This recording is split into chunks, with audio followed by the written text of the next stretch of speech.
आर्थिक विकासाचं तिसरं इंजिन असणाऱ्या गुंतवणुकीचे जनतेमधील गुंतवणूक, अर्थव्यवस्थेतली किंवा पायाभूत सुविधांमधली गुंतवणूक आणि नवोन्मेषातली गुंतवणूक असे 3 भाग करण्यात आले आहेत.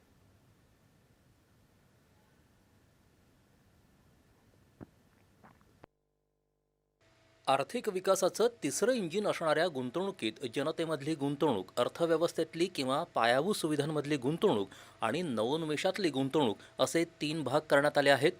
लोकसंख्येचं रूपांतर मनुष्यबळात करणारी जनतेतली गुंतवणूक ही मुख्यत्वे शिक्षण, सामाजिक सुरक्षा, रोजगार, कौशल्य आदी मुद्द्यांभोवती केंद्रित आहे.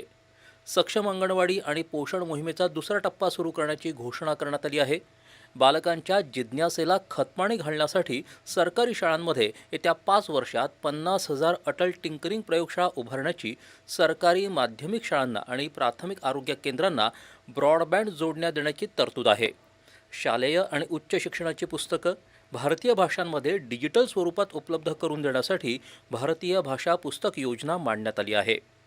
कौशल्य विकासासाठी आणि make for India, make for world या सूत्रानं उत्पादन क्षेत्राचा विकास करता येण्यासाठी 5 राष्ट्रीय उत्कृष्टता केंद्रांची स्थापना प्रस्तावित आहे.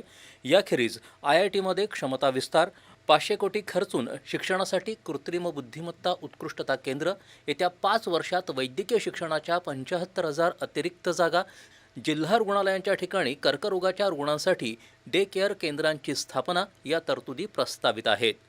शहरी गरिबांच्या सामाजिक आर्थिक कल्याणासाठीची योजना आणि शहरी फेरीवाल्यांसाठीच्या PM स्वनिधी योजनेचा विस्तार प्रस्तावित आहे. ऑनलाईन मंचाच्या माध्यमातून रोजगार मिळवणाऱ्या 1 कोटी गीग कामगारांसाठी ई-श्रम पोर्टलवर नोंदणी, PM जन आरोग्य योजनेचा लाभ हे या अर्थसंकल्पाचं एक वैशिष्ट्य आहे.